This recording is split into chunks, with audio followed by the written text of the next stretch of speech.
Le diagnostic. Cancer du rein. Du diagnostic à la prise en charge globale du patient. Diagnostic d'un cancer du rein. Quelques chiffres. Plus de 15 000 nouveaux cas de cancer du rein ont été diagnostiqués en France en 2018. Ce cancer représente environ 3% de l'ensemble des cancers de l'adulte en France. Il touche 2 fois plus les hommes que les femmes et l'âge moyen au diagnostic est de 65 ans. Comment se développe un cancer du rein? Le rein est constitué de plusieurs parties, dont chacune a une fonction précise. On trouve notamment le parenchyme rénal qui ne renferme pas moins d'1 million de néphrons, des petites structures en charge de la filtration du sang et de la production d'urine. On parle de cancer lorsqu'une cellule initialement normale, dans la plupart des cas issue du parenchyme rénal, dans le cas du cancer du rein, se transforme et se multiplie de façon incontrôlée, aboutissant à un amas de cellules anormales. C'est ce qu'on appelle une tumeur cancéreuse. Lorsque le cancer se forme, les cellules cancéreuses sont d'abord confinées à l'intérieur du rein. On parle alors de cancer localisé. Au fil du temps, si le cancer n'est pas traité, les cellules cancéreuses deviennent plus nombreuses et la taille de la tumeur augmente. Elle peut ainsi toucher les tissus et organes voisins. Dans ce cas, le cancer est dit localement avancé. Enfin, parfois, des cellules peuvent se détacher de la tumeur pour aller dans d'autres parties du corps et former des métastases. Comment découvre-t-on que l'on est atteint d'un cancer du rein? C'est par hasard que j'ai été diagnostiqué. En fait, j'avais vu mon médecin pour une hernie ombilicale et il m'a dit « vous allez faire une écho ». Donc j'ai été faire une écho et quand j'ai fait l'écho, le radiologue est venu me voir un peu en urgence en disant « il faut absolument que vous alliez faire un scanner parce qu'il y a quelque chose et il faut que vous voyiez un chirurgien pour vous expliquer ».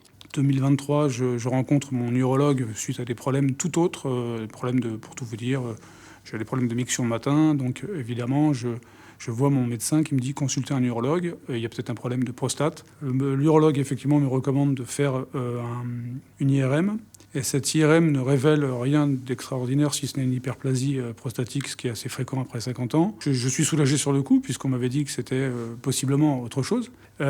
Sauf que, fortuitement, le radiologue a découvert une tumeur importante au sein du rein gauche et m'a dit qu'il fallait absolument faire un scanner de contrôle le lendemain. Le lendemain, je me présente au même centre de radiologie et nous effectuons le scanner de contrôle qui s'avère être une tumeur maligne.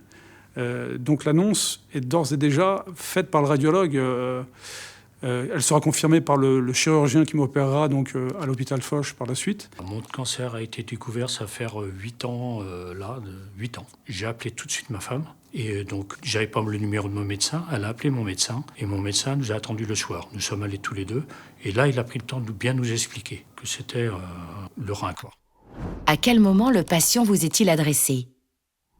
En France, la grande majorité des tumeurs du rein sont découvertes de façon fortuite. C'est-à-dire qu'on fait un examen d'imagerie abdominale, une échographie, un scanner ou une IRM pour une autre raison que la tumeur du rein et on découvre qu'il y a une anomalie rénale. Donc quand les patients arrivent nous voir en consultation, très souvent ils arrivent avec leur imagerie et donc le diagnostic de tumeur du rein a déjà été fait.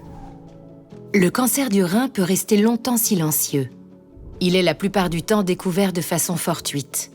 Cependant, dans les formes plus avancées, il peut être responsable de symptômes dont les principaux sont la présence de sang dans les urines ou hématurie, une douleur au niveau des flancs ou encore la présence d'une masse lombaire palpable. D'autres symptômes moins spécifiques peuvent également apparaître: fatigue, amaigrissement, fièvre. Pour établir un diagnostic, les symptômes à eux seuls ne suffisent pas. En cas de suspicion de cancer du rein, il faudra en effet procéder en premier lieu à un examen clinique et à des examens d'imagerie. L'examen clinique peut avoir lieu au cours d'une consultation avec votre médecin traitant.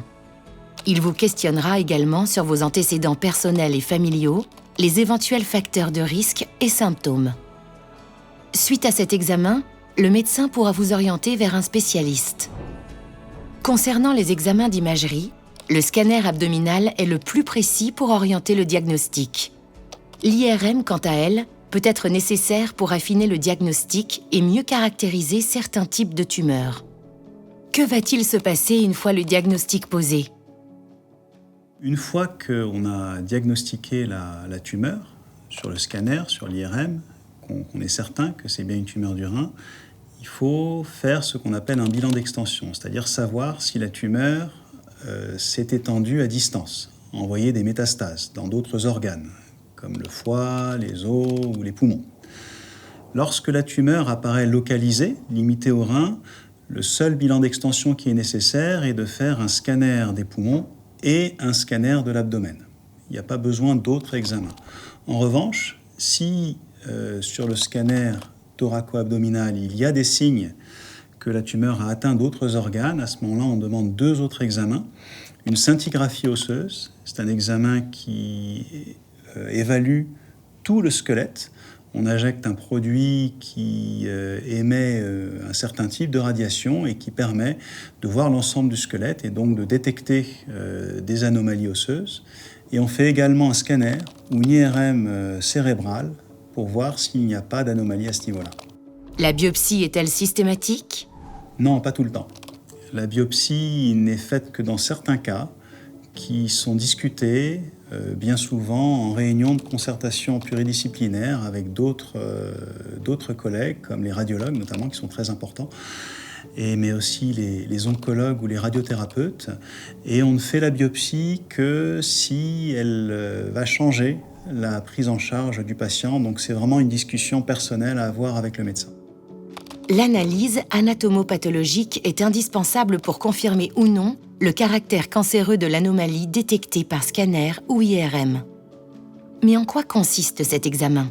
Eh bien, l'examen anatomopathologique, c'est l'analyse par des médecins spécialistes, qu'on appelle les anatomopathologistes, d'une biopsie ou de la tumeur du rein qui a été retirée. Cet examen confirme que c'est une tumeur. Il nous indique de quel type de tumeur il s'agit, parce qu'il y a différents types de tumeurs du rein.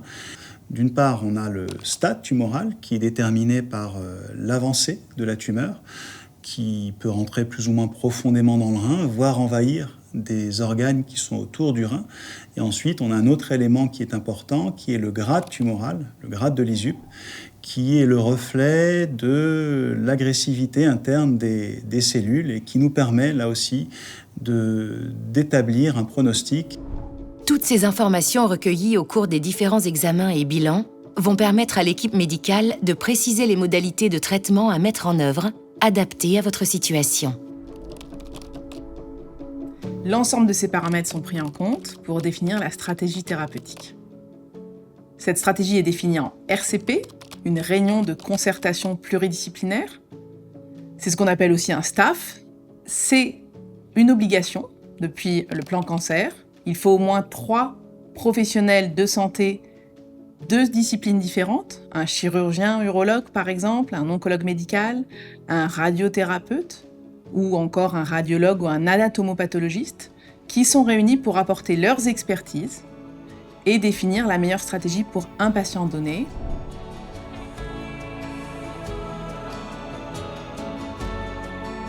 Les témoignages communiqués par les professionnels de santé et les patients de l'association Arthur constituent des informations basées sur leurs expériences personnelles. Elles peuvent ne pas correspondre à la situation générale ou personnelle de chacun.